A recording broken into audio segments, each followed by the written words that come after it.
Have you ever wanted to build your own world but felt overwhelmed by everything that goes into it? Well, Shieldice Studios released Pocket Chronicles, which is a toolbox and journaling system for building your own world. So let's get into this. Welcome to Solitary RPG. For full transparency, I did back this Kickstarter, and Jay did send me some extra little goodies. He sent me another set of the books, which I'm very appreciative of. But I just wanted to be upfront with that I did receive some free stuff, but it doesn't change my opinion about the product in any way, shape, or form.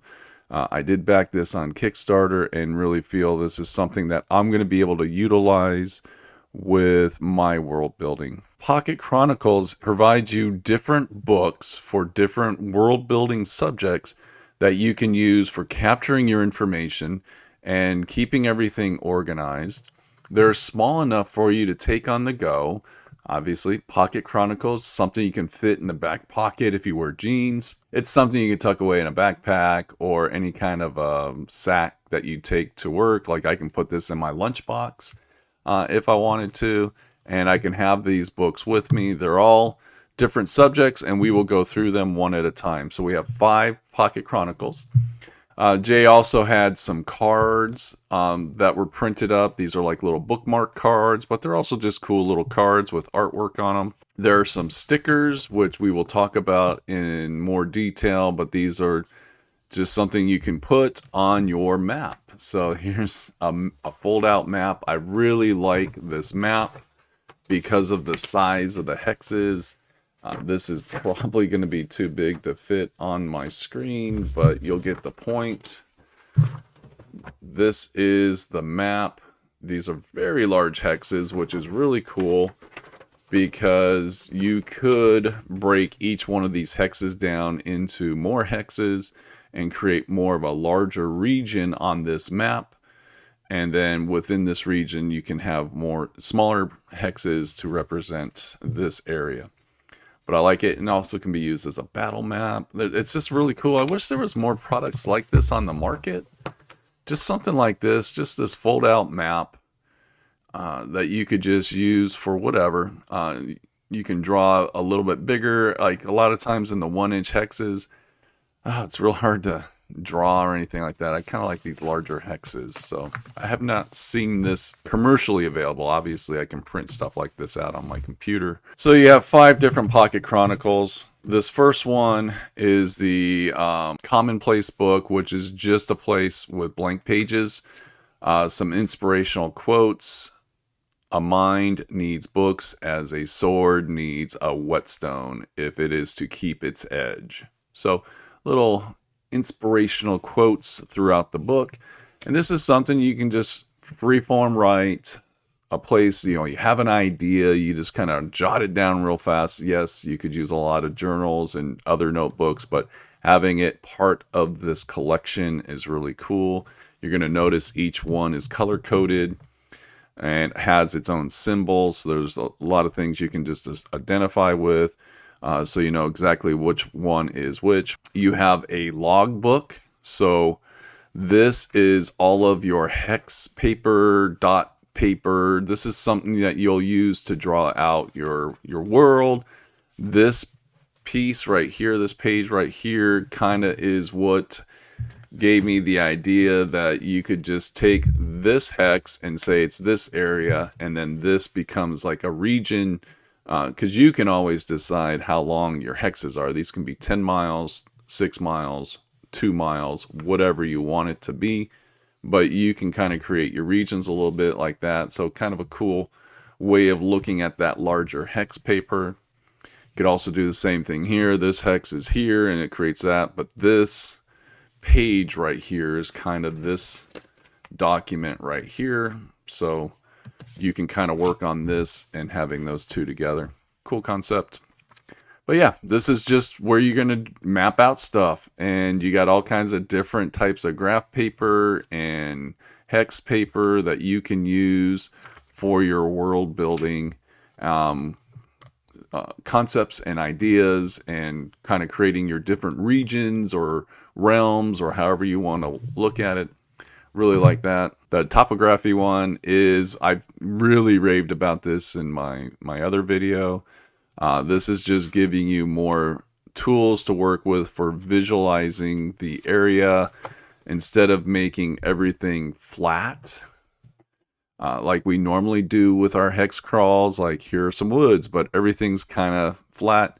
You got this idea of adding a topographical feel to your region, so you can kind of get a better idea where lakes would be and rivers would flow, and kind of give you something more to work with.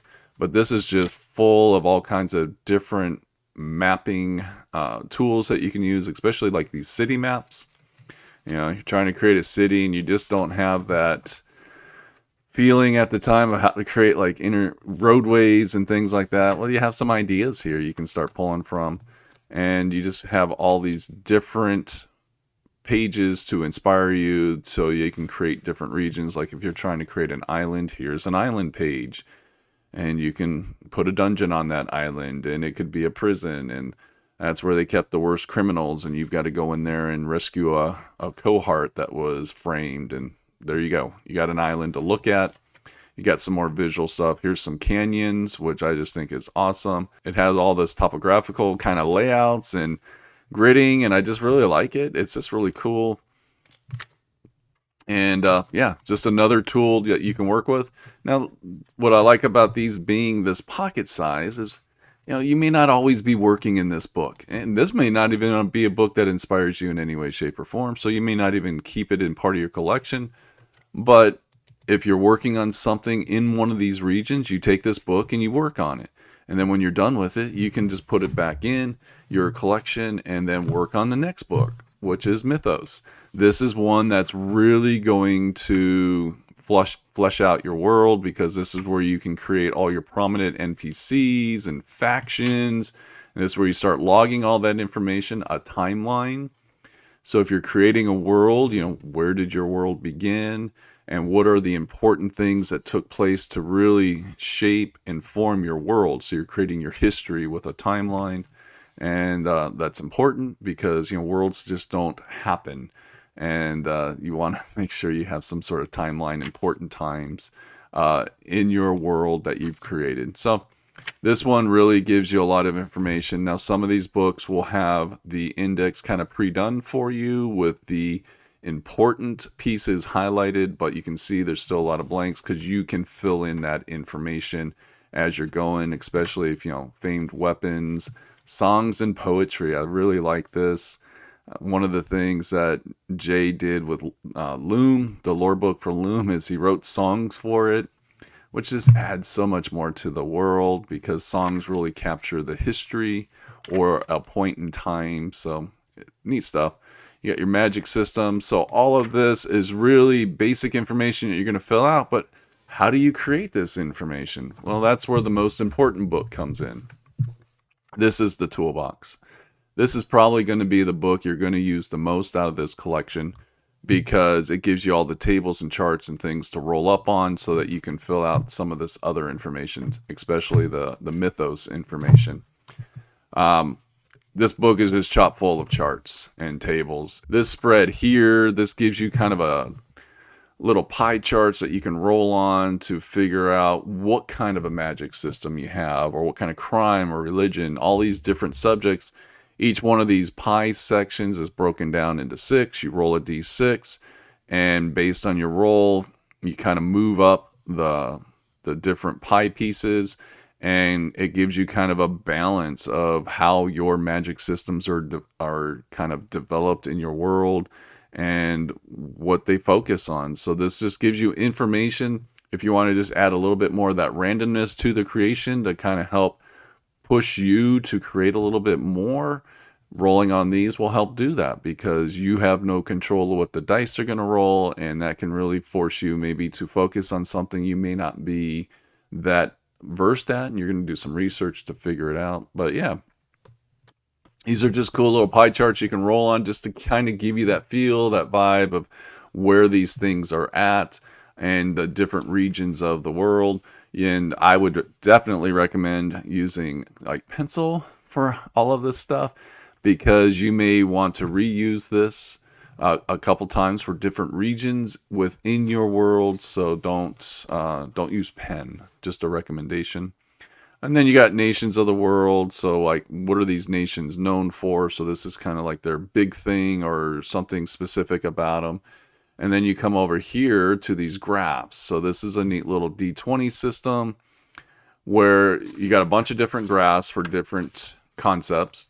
You'd roll a D20. Let's say we're doing the military power versus church power. So who's really in charge of this realm or this kingdom? You can really break it down to towns and cities if you wanted to. You roll a D20. This is saying nation A. You roll it. Let's say you get 15 for military and 7 for church. So this is a military region. This is the armies are strong, and they are in control. The church is just kind of maybe an advisor in the background or something like that. But you actually can roll on these charts just to create some more of that randomness. But yeah, you got this is military control, and you got all the different nations down here. It goes up to E. Then we get into politics and the reach of evil in these areas, and the magic system and the technology. So those are just some charts. All of these are just helpful tools that give you something to think about.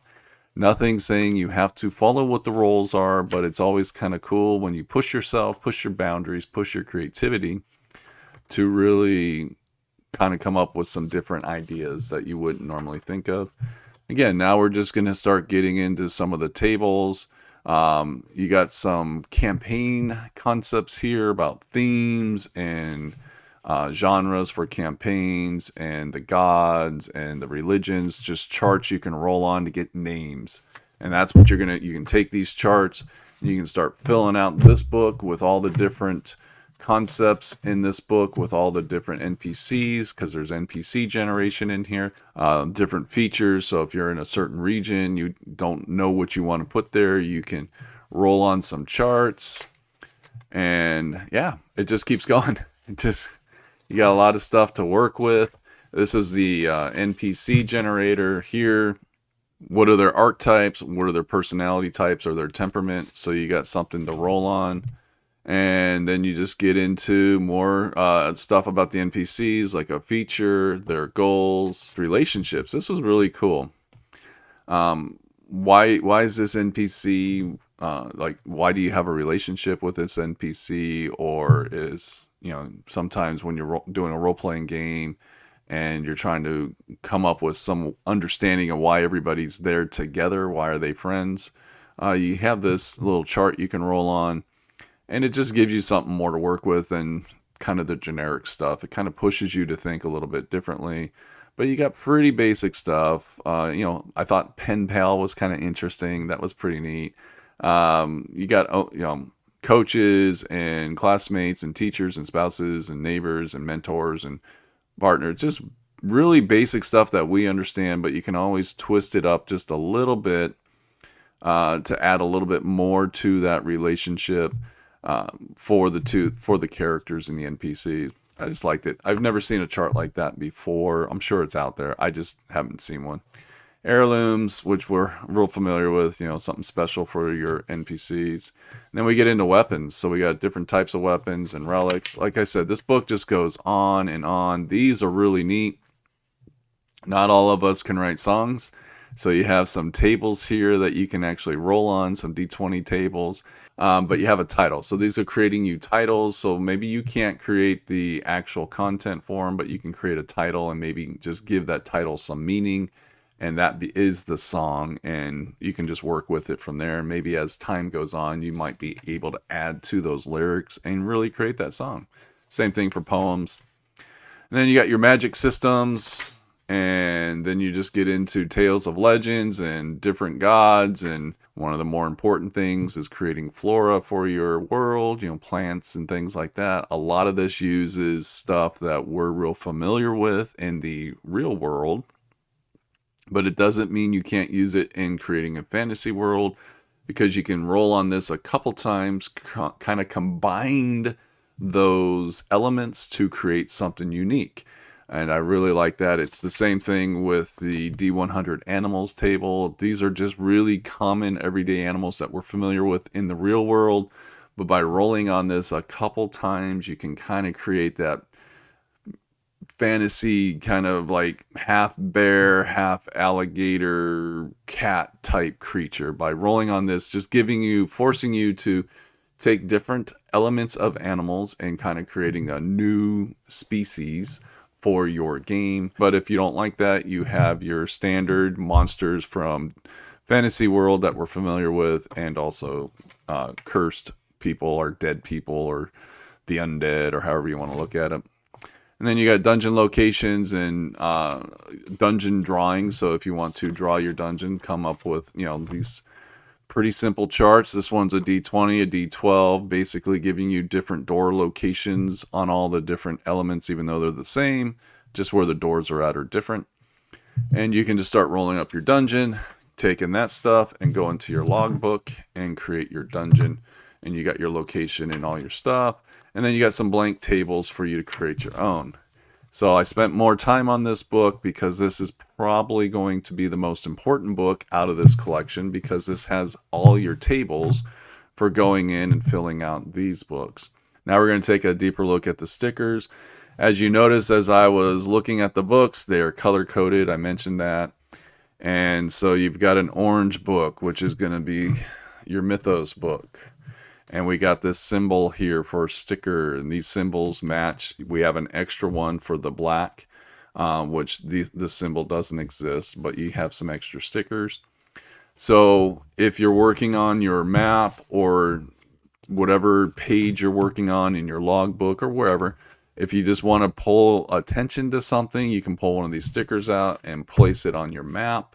And you'll know based on the color what that's supposed to be related to. So that's kind of a cool thing. I look at these as dungeon entrances because they look like doors. And you could say, maybe one of your gods or something, religious part of one of your gods was taken and put into a dungeon.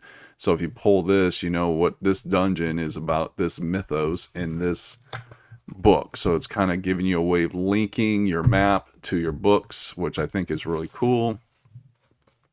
Your commonplace book, you're just writing. You have this generic symbol here for your commonplace book, like this shield. And if this is maybe just a story or something, so maybe you have a town and there's like a little story in that town, you have that story written out in this particular book, you can use that particular sticker to highlight it. So I just like the connection. The stickers aren't random. They're linked to your books. Some of these are just ideas of maybe special equipment. So these could be legendary pieces of equipment. You have standard flags, which could just be locations. You could just use them as general stickers and not link them to your books, but I like the idea of linking them to the books. And I got a few sheets of them in my order. So just like how this works. I just think this is really neat. Just an added little feature you can use while you're creating your world. And so how am I going to use this for my world building? I see world building differently. What I want to do with my world building is through playing games, playing my solo adventures, because I have a tendency to just play random games, do one-off on games, and I don't necessarily stay in long campaigns. So the way I want to use my world building and use this product is through playing my games, creating characters, creating NPCs, creating that world is what's going to help me create a bigger world. So I can link all of that into my bigger world. So that's kind of how I see using this. I put a lot of energy and effort into playing a solo game. I play it, I'm done, and I move on. I have all these notes, and I've created all this content when I played my one-off games, but it's then lost. It's just information in a notebook that I don't really refer back to. So I feel this is a great tool for taking that, capturing that information, journaling about it, and putting it into all of these books so that I have a general place where everything's kept. and then I can start as time goes on building this world, building my political system and my religions and weapons and NPCs, creating stories and having story ideas and concepts, creating locations and places in the world, and then I have a toolbox to work with. So I just think this is a great idea. I'm going to dive into it. I have an upcoming game system coming up, or a game idea coming up, and that's going to be my first use of this material. I'm going to play the game, and then as I'm playing the game, doing my GM prep, I'll be kind of transferring some of that information into these notebooks. So yeah, Jay over Shieldice Studio, thank you very much for putting out yet another amazing product. I really like this idea, this concept, and I really think this is something for those that are less knowledgeable at building a world. This is a great stepping stone to get you into that process, and it's something you just have to understand. It's going to take time. You don't build a world in a weekend. It takes time and a lot of thought and organizing ideas and keeping track of all that. And I think these Pocket Chronicles are really going to help people do that. So thank you for watching and have a great day. Bye.